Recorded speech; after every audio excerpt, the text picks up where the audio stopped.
Halo sahabat Profit Shooter, dimanapun kalian berada, kembali lagi bersama saya di sini ya, dalam channel kesayangan kita semua, Profit Shooter.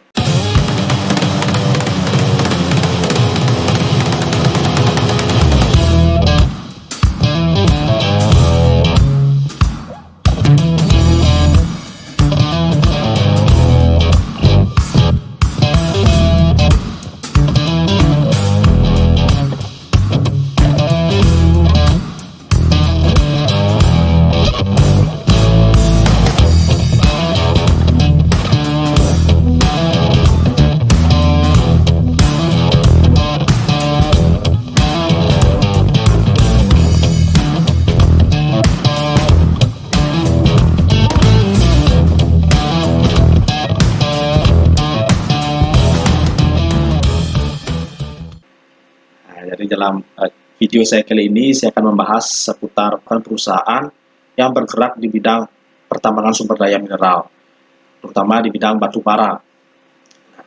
Perusahaan ini bernama PT Indica Energy dengan kode emiten INDI.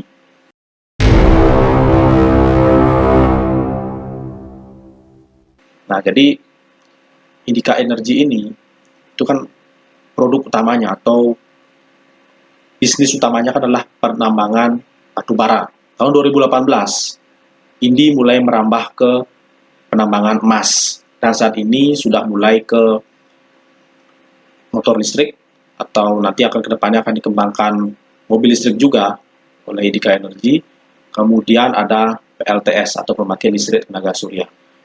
Kenapa pembangkit listrik tenaga surya ini peroleh? Karena menurut mereka pembangkit listrik atau tenaga surya ini merupakan sumber daya alam yang melimpah yang ada di bumi. Artinya dia merupakan sumber daya atau ekonomi atau energi terbarukan. Batu bara saat ini sudah sangat tinggi harganya, dipengaruhi oleh adanya perang Rusia-Ukraina. Dengan adanya perang Rusia-Ukraina ini, yang kita tidak tahu sampai kapan berakhirnya, maka dapat dipastikan harga batu bara itu juga akan atau tidak akan turun. Dengan tidak turunnya harga batu bara itu pasti akan mendongkrak setiap perusahaan yang bergerak di bidang penambangan batu bara, tanpa kecuali INDI ini. Jadi INDI ini sangat menarik ya untuk kita lirik saat ini, mengingat harga batu bara yang sedang sangat tinggi. Dan juga dia sudah memenuhi DMO ya, atau Domestic Market Obligation untuk Indonesia. Artinya dia sudah melampaui berapa persentase penjualan batu bara yang harus ada di Indonesia. Dia menjual batu bara, kalau dari pemerintah itu harus menargetkan 25%, tapi dia sudah merealisasikan sebanyak 29%. Nah, kita bahas dulu dari sisi bisnisnya. Tadi kita sudah membahas batu bara yang pertama, dan kemudian ada motor listrik atau mobil listrik, dan juga ada penambangan emas, dan juga PLTS. Nah, di tahun 2025, INDI ini sangat berharap atau yakin banget bahwa sektor non batu bara ini akan menyumbangkan 50% dari pendapatan si INDI ya di tahun 2025. Nah, seperti yang kita ketahui juga, itu saat ini kan harga BBM kan sedang naik, dan juga INDI baru saja meluncurkan sebuah produk ya, motor listrik yang bernama Alpha. Ya, Alpha ini merupakan pesaingnya NMAX dan juga PCX karena memiliki tubuh atau desain yang bongsor. Kemudian juga harga off the road-nya itu dihargai sekitar 35 juta. Nah, ini sangat menarik karena sudah mulai melihat minat pasar kan. Karena saat ini yang sering kita lihat atau sering kita jumpai di jalanan itu kan motor listrik yang kecil, yang kecepatannya itu tidak terlalu tinggi ya, sehingga tidak sesuai dengan minat kebanyakan orang, yang dimana orang saat ini belum mau beralih ke listrik karena memang melihat dari kemampuan motor listrik yang belum mumpuni. Tetapi Alpha sendiri, motor Alpha ini merupakan motor listrik yang sudah mulai menyaingi PCX dan NMAX. Ya, semoga saja nanti dapat memenuhi ekspektasi pasar dari segi kecepatan dan lainnya, yang akan menutupi kekurangan dari motor listrik yang sudah ada saat ini. dengan kenaikan BBM juga, bahwa nanti motor listrik ini kan dari segi operasional dia lebih murah karena tidak memerlukan listrik, tidak memerlukan bensin tentunya. Nah, jadi harga yang mahal itu merupakan pembayaran sekali kan, tetapi operasionalnya jauh lebih murah. Juga bos dari presidirnya dari Indika Energy itu menyatakan bahwa kenapa memilih emas, kenapa memilih masuk emas, karena memang emas itu kan merupakan aset atau instrumen yang safe haven, artinya diburu oleh orang yang nilainya itu anti inflasi. Nah, dengan adanya ketidakpastian situasi atau di dunia, kondisi global saat ini, emas pasti akan diburu. Nah, ini tentunya akan menarik karena memang Indi sudah mulai merambah bisnis emas yang dimana itu merupakan instrumen investasi jangka panjang. Kemudian juga dari si PLTS, pembangkit listrik tenaga surya. Ini sudah mulai dipasang di beberapa kota, yang dimana merupakan sumber energi terbarukan yang dipastikan nanti juga setelah adanya banyak research ya, setelah adanya banyak penelitian dan lain sebagainya, itu harga pemasangan juga diprediksi akan menjadi lebih murah. Nah, sama seperti kita memakai SIM card ya, pada zaman dulu, pada zaman kakek nenek kita, harga SIM card itu kan mahal. Kita beli handphone, tapi kita tidak bisa beli SIM card-nya. Nah, akhirnya setelah melalui banyak research, melalui banyak penelitian-penelitian, akhirnya dikeluarkanlah sampai sekarang ada SIM card yang kecil sekali. Nah, itu kita bisa dapatkan dengan harga gratis. Kita hanya beli kuotanya saja atau beli pulsanya saja kan. Nah, inilah kekuatan dari research. Kedepannya juga pasti akan seperti itu, memakai listrik tenaga surya, ya solar panel, ya itu akan menjadi semakin murah pemasangannya. Mungkin saja kita bisa hanya membayar biaya langganan. Nah, seperti internet saat ini, kita tidak membayar biaya, atau kita mungkin hanya menyewa panelnya. Nah, biaya pemasangannya gratis. Mungkin saja nanti akan seperti itu. Nah, untuk saat ini juga, itu kalau kita lihat listrik dari laporan keuangan Indi, laba bersihnya saat ini meroket tinggi, sebesar meroket sebesar 1.571% ya, pada semester 1 2022. Penyumbang tertinggi dari kenaikan ini itu adalah tentu saja dari batu bara. Nah, penjualan ekspor batu bara meningkat sekitar 38%. Kemudian penjualan batu bara ke negeri kita, ke Indonesia, itu menurun tipis. Dan juga ada penyumbang dari beberapa sektor jasa, ya, kontrak dan jasa. Nah, dengan adanya kenaikan BBM ini, yang tentunya akan menimbulkan inflasi kan. Nah, inflasi yang terjadi ini tentunya akan menguntungkan emiten-emiten yang dimana produknya itu atau orientasinya adalah ekspor. Ya, karena sesuai dengan teori, nanti pada saat inflasi, rupiah akan pasti melemah. Nah, rupiah melemah, seperti biasa, BI akan menaikkan suku bunga, tergantung dari keadaan atau inflasi yang diamatikan.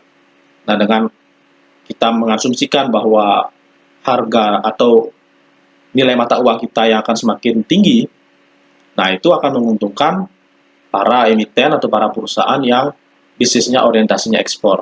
Nah, Indi ini juga terbukti telah mendapatkan keuntungan dari adanya peningkatan nilai mata uang kita atau penurunan nilai mata uang kita dengan adanya inflasi ini. Nah, kita tadi sudah bahas tentang kita sudah bahas tentang bisnisnya. Oke, sekarang kita akan bahas dari sisi pemilik dan juga pengelolanya. Nah, karena kita saat ini sedang membahas prospek dari Indika Energy untuk kita investasikan, maka kita harus tahu 3 poin penting. Ya, seperti di video-video saya sebelumnya, saya selalu membahas tentang 3 poin penting ini. Apa saja yang membuat kita merasa aman dan nyaman jika kita berinvestasi. Tentunya dari pemilik, pengelola, dan bisnis. Nah, bisnis sudah kita bahas ya, tadi panjang lebar, artinya bahwa bisnis ini memiliki prospek, karena dia tidak hanya mengandalkan batu bara saja. Di tahun 2025 itu Indi sangat pede bahwa 50% pendapatannya itu akan disumbangkan oleh sektor non batubara. Dan 2050 itu rencananya target dari Indi bahwa 100% pendapatannya itu berasal dari non batubara. Artinya batubara sudah akan ditinggalkan. Nah, batubara ditinggalkan karena saat ini masih bergantung dari perang Rusia-Ukraina. Apabila perang Rusia-Ukraina itu berakhir, nah itu pasti sudah akan dipastikan harganya langsung jebol. Karena memang kita tidak tahu nih kapan perang Rusia-Ukraina dan berakhir, tetapi riset atau penelitian untuk energi terbarukan kan tetap jalan. Saat ini Inggris itu juga sudah terus melakukan riset, dan negara maju lainnya sudah melakukan riset untuk energi terbarukan. Istilah kasarnya, sambil menunggu perang usai, itu energi terbarukan pasti sudah akan semakin jadi. Nah, dengan berakhirnya nanti perang Rusia-Ukraina yang kita tidak tahu kapan akan berakhir, setelah itu harga batu bara pasti akan longsor. Ya, meskipun ada jeda waktu lah, mungkin 1 sampai 2 tahun, atau mungkin di bawah 1 tahun, untuk menunggu pulihnya atau kembali normalnya harga batu bara. Itu kita membahas dari segi bisnis. Sekarang kita membahas dari segi pemilik dan juga pengelolanya. Pemilik dari PT Indika Energy adalah PT Indika Inti Investindo dan juga PT Teladan Resource.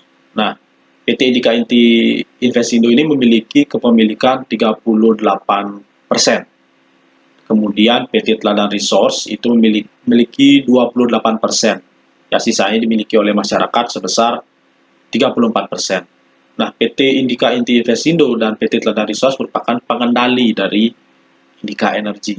Nah, yang menarik di sini adalah PT Indika Inti Investindo itu mayoritas sahamnya dimiliki oleh Bapak Agus Lasmono.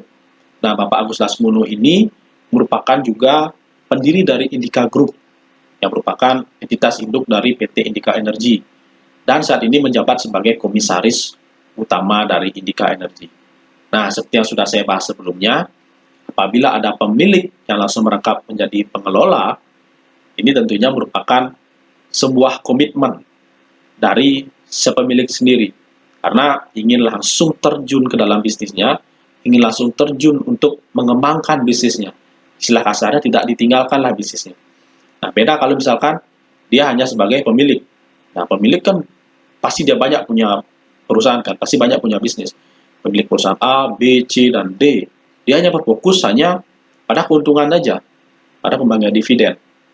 Tapi pemilik yang langsung merangkap sebagai pengelola, dia langsung fokus untuk mengembangkan bisnisnya. Nah, ini juga tercermin dengan adanya komitmen dari pemiliknya, tercermin dari selalu dibagikannya dividen untuk Indika Energy. Terbukti dari tahun 2018, 2019, kemudian 2020 dan 2022 itu rutin membagikan dividen. Dan saat ini juga di tahun buku 2022, Indika Energy akan membagikan dividen sebesar 595 miliar kepada para investornya. Wah, gurih sekali. Nah, ini bisa menjadi momen kita kalau kita ingin trading. Kita bisa memanfaatkan momentum trading. Setidaknya kita melakukan trading jangka pendek, ya, dari bulan September ini sampai di akhir tahun Desember 2022. Kita bisa memanfaatkan momen ini karena sudah kita bisa prediksi bahwa perusahaan ini pasti akan terus mencetak laba. Nah, kuartal ketiga, kuartal keempat itu pasti akan terus mencetak laba prediksinya. Karena kuartal pertama itu mencetak laba 1,1 T, kemudian kuartal kedua 1,9 T. Nah, jadi bisa diprediksi nanti kuartal ketiga dan kuartal keempat itu juga pasti akan laba bersihnya meningkat dan kita bisa ambil momentum untuk kita trading. Demikian penjelasan saya untuk saham Indika Energy. Semoga bermanfaat bagi teman-teman. Ini bukan merupakan ajakan jual ataupun beli sebuah perusahaan yang saya bikinkan videonya. Ini murni merupakan analisa dan juga disclaimer on, tidak ada ajakan untuk menjual atau membeli. Jadi teman-teman silakan nyalakan lonceng dan belnya agar teman-teman menjadi yang pertama untuk mendapatkan info-info terbaru, update-update menarik seputar dunia investasi dan juga dunia trading. Oke, saya Imadi Dupiandika, SSI Magister Manajemen. Mohon undur diri, selalu terapkan different thinking with simple thinking. See you in the next video. Bye-bye.